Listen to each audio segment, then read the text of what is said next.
Hello, everybody. It's 12:06 p.m. Central Time on the 9th of January, 2023. It's Monday here in the United States. I have some breaking news for you. An extremely large earthquake has struck at Indonesia, 7.4 to 7.6. This is a big deal. This is a big earthquake.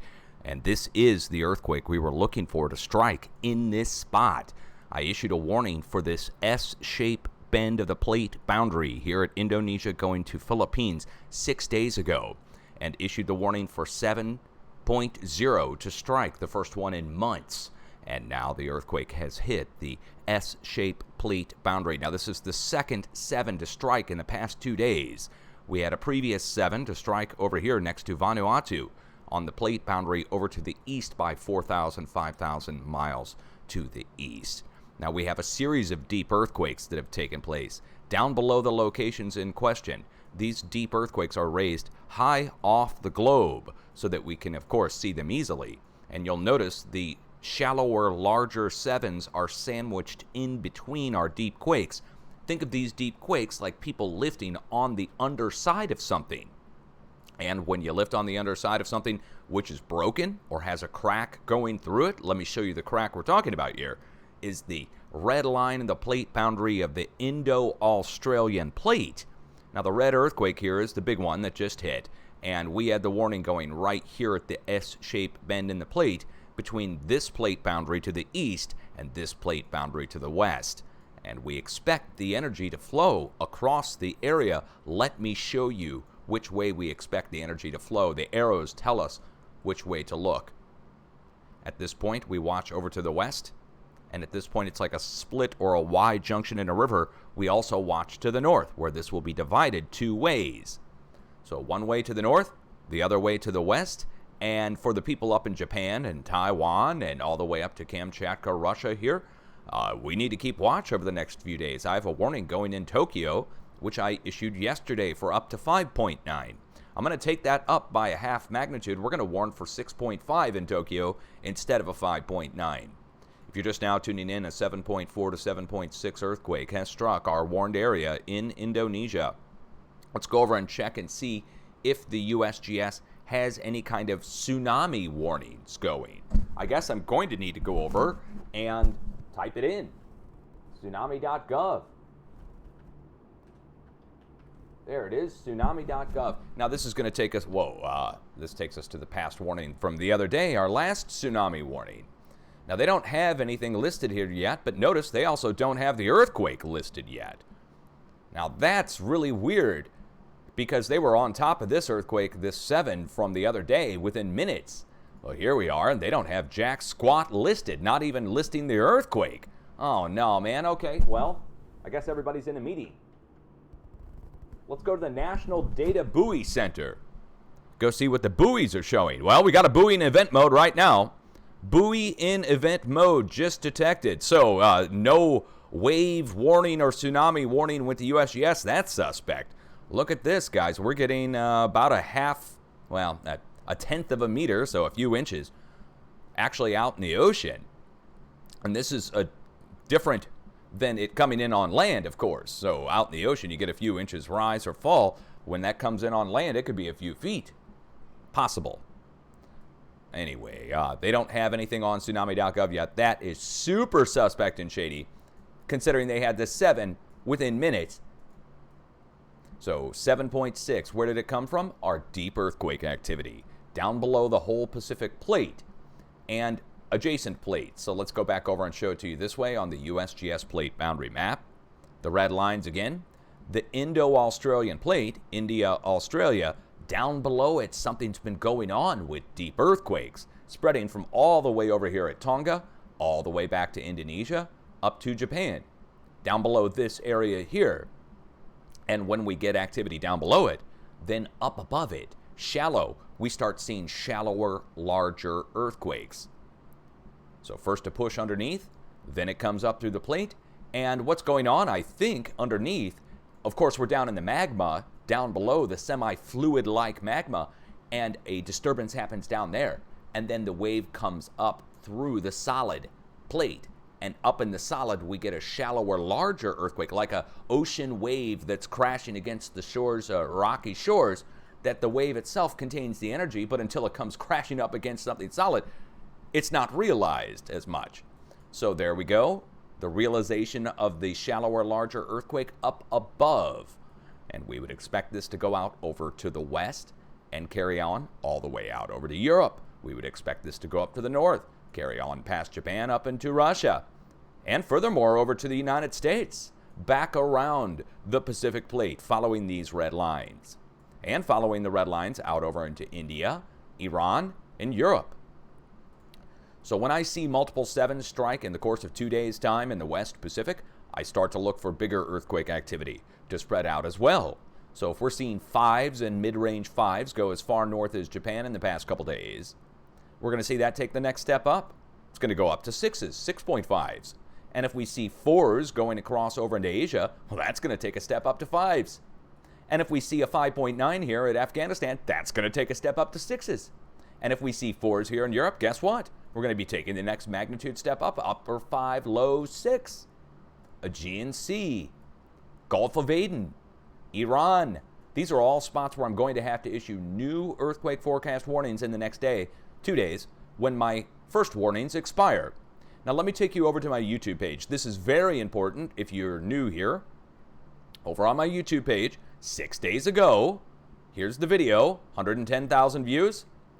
And in the video, we talk about watching the S-shaped plate boundary at Indonesia.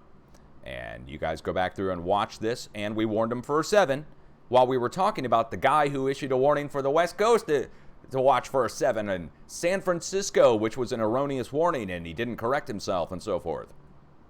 So back to it, 2 7s in the course of a couple days at the most. Yeah, we're going through it. And the spread is going the way we would expect. So over to the west, and further over to the west, we would look for a 1 magnitude increase across the board, the whole planet.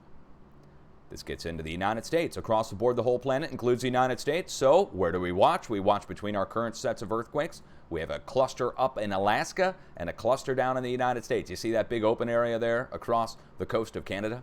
There's small earthquakes getting reported there by the Canadian agency, but USGS ignoring those as well as the Europeans. I have a warning going right here for 2 more days. Potential to go up to 6.0 level activity. We have to now take that up the next notch, 6.5. So it could get pretty big here up at Haida Gwaii and Vancouver Island. United States, it's a no-brainer. We have a warning going for 2 more days at the California-Nevada border for up to, let's see, 5.3 to 5.4. Take it up a magnitude, 6.3 to 6.4. A 6 should come in here at the California-Nevada border, and I'm going to extend the warning for 4 more days, putting it at about a week, since this is all taking place now. California-Nevada border right here, of course, next to Long Valley Caldera. Everywhere where we see 3s, we're going to see 4s. Texas, you're about to go back up a magnitude. And we're going to warn in between our 2 sets of quakes in Texas. That takes us right down next to Big Bend, Texas. And far northeast, check it out, up in Quebec got hit. Check it off the list. We warned Quebec, in case you didn't know. I don't know if people even care. But warned them for 3 to upper 3. And a 3 is hit. This is on the edge of the North American craton, which I don't know if you're even going to see here on the screen. Yeah, you don't see it. But the craton is shifting. Back to the West Pacific, though, this is the big deal. This is the one that we were looking for. There it is, 7.6 in our warned area 1 day after the other 7 struck. And I take it, it's a big deal, guys, if I issue a warning for a 7 for Indonesia. It's not like they get 7s all the time. It's a few times a year at the most. And then to get it down to the S-shaped plate boundary, I'm very happy with that warning. I know people in Indonesia got it, and we're looking out for it to happen by tomorrow. So now that it hit today, within the time range, within the magnitude, they got the warning. It's not chance or coincidence. Earthquakes can be forecast. We can know a general region down to a few hundred miles. We can know it within the magnitude, and we can know it within the week, usually. On the method that I figured out and I've published for the world. I'm not trying to gatekeep this or make a buck on it or anything. I'm doing this free for the public. Anybody can watch. You do not have to pay to watch. And the method, all you have to do is, well, you can copy the method. You'd have to give me credit, of course. People know you're copying it, but that's fine. It's not about name cred or anything. You don't even have to mention my name unless you try to take credit for it, and then, of course, I will come out. So there it is, 7.0 and 7.6 in the past 2 days on the plate boundary, heading out of the West Pacific. Jumping back over to the USGS plate boundary map. Next stop on this is going up into Asia, so Myanmar, India. Now, word reached me over here in India, people asking me about a town that has started to sink and crack apart. And it's right over here west of Nepal. I don't have the actual name of the town memorized. I don't know it. It's right on the tip of my tongue, but it's like Joshi Jori or something. Okay, I cannot remember the name of the town, but it sounds like that. And it started to break apart. I went and looked it up, and it's right next to Nepal on the plate boundary, right along the plate boundary. They can't explain why. Just cracks are appearing in the ground all over the place there. And the whole town, destroying like 600 houses have been destroyed so far in the past few days. And they said it's sinking, but it's up in a mountain. Well, here's the deal, guys. You're on the plate boundary. And we have a huge push coming out of the West Pacific right now. With that town breaking apart and my warning going up in Afghanistan, I'm not going to cancel the warning for Afghanistan. We had warned Afghanistan for up to 6.9. And what hit Afghanistan was a 5.9. Again, I warned right here at the tip of the arrow for a 6.9 and a 5.9 came in. But then I found out yesterday, right next to it, on the arrow, over in India, right here, town is breaking apart. And the plate boundary is shifting without any earthquake activity there. It's just breaking and shifting, moving. Kind of like the creeping section of the San Andreas without earthquakes on it, just starting to shift. And I think I know why it's shifting. Getting back to the plate boundary. We're moving all the way along here, going as far north as Sumatra. The next stop is over to the west, going over towards Afghanistan, then over to Europe. So we could see an additional large earthquake strike on the plate boundary on top of the 5.9. And I'll put it the same size that I'm looking for in Japan, and that we're going to look for over at Vancouver Island, BC, and Haida Gwaii, 6.5. We're going to go up another half magnitude over here to the west, while we're going up a full magnitude here in the West Pacific. Not done yet. We also have to watch over at Central and South America. It's a Pacific-wide watch, what we're going to have to watch for now. Each spot is going to be hit. So each spot we're talking about here will be struck by something that's much larger than what we've seen in the past several weeks, if not months. 4.7 going over to the east. Look where the big arrow points. Right up to Colombia. Second big arrow points down to the south, right down into Chile. Both are going to be struck.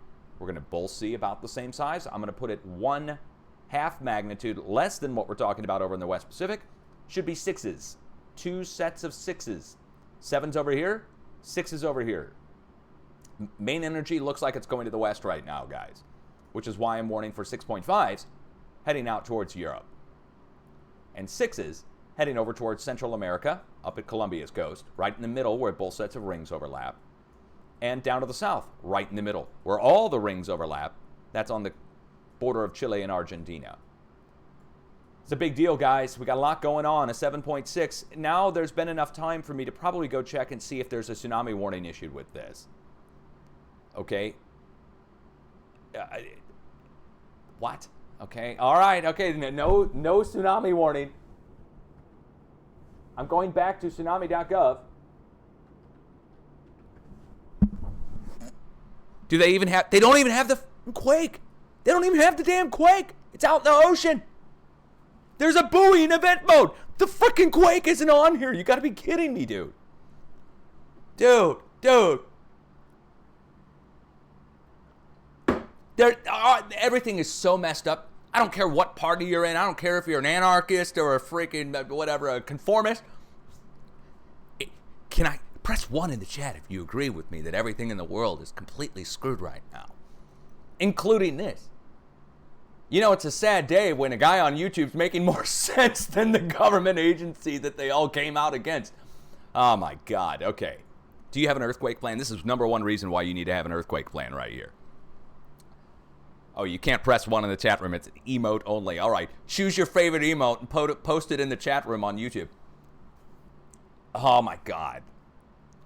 You guys need to have an earthquake plan just because they're not reporting tsunamis.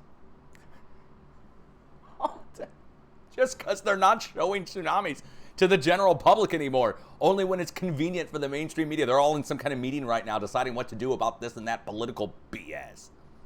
What are we going to do about the such and such and the such and such? They got to hide the earthquake. That's what we've got to do. I'm going to start ranting.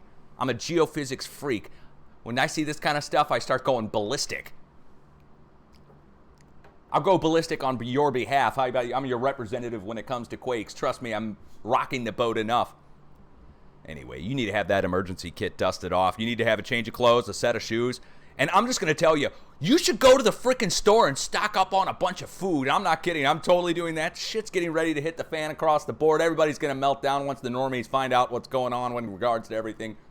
You won't be able to go to the store. It'll be like COVID times 1,000. Just do it. Stock the frick up and don't complain if it doesn't happen. Oh, my God. I'm talking food. I'm talking water. I'm talking weapons. I'm talking everything. You guys need to stock the hell up. I'm not kidding. I am not joking. Do it. If you have to, go to the dollar store. If you have to go to the pawn shop, go pawn something. Whatever, man. Get the money. Go do it. You have no excuse. You're being told to do it. If you don't do it, you're an asswipe. Do it.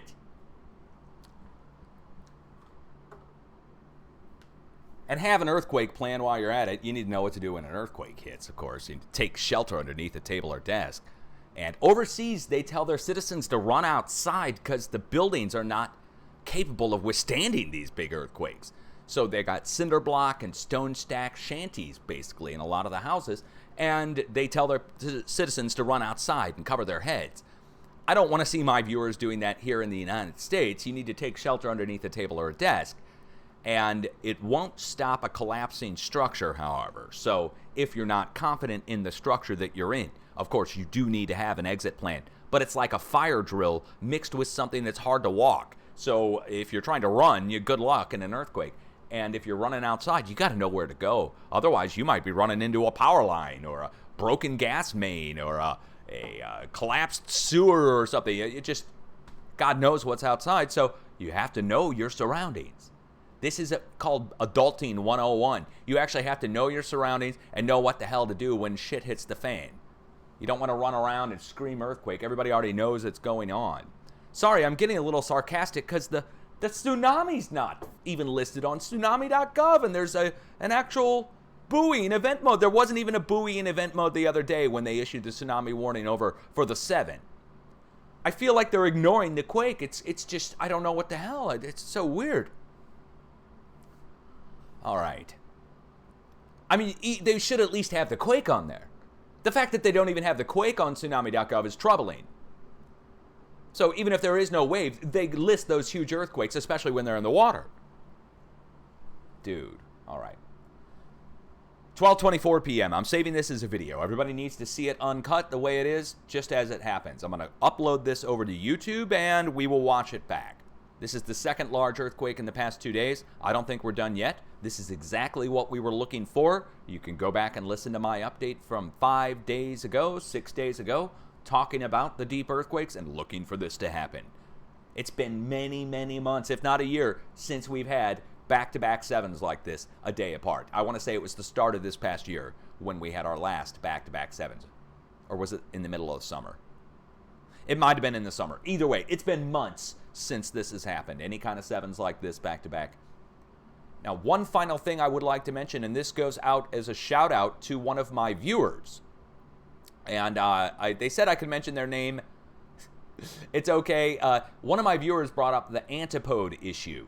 Antipodes, the opposite side of the planet from where our big earthquakes are taking place. And the opposite side of the planet brings us out on the mid-Atlantic ridge, right here. So our two, again, we're looking on the opposite side of the planet, guys. So let me just show you. Here's Earth. Here's our two quakes. We go to the opposite side of the planet, and it brings us in on Ascension Island, as far east as the Gold Coast of Africa. So right in here, but mainly the letter X, Ascension Island. So I would look, in addition to everything else, not that it matters, but out in the middle of the Mid-Atlantic Ridge, we should see something within the magnitude of this 7. If we go a magnitude higher, we'll get the biggest earthquake on the Mid-Atlantic Ridge that I've ever seen, which would be an 8. I don't think that's going to happen. I think it would be a magnitude less. I think that we'd be looking at 6.4 to 6.5, just like around the rest of the planet where I've already issued the warnings. So for the people who live at Ascension Island, it's a tiny little island out here, 1,400 miles from South America's coast. Exactly 1,400 miles from Ascension Island over here to the coast of South America. So final warning on that one, Ascension Island. Now we can get out of here. Time to save this as a video. Peace out.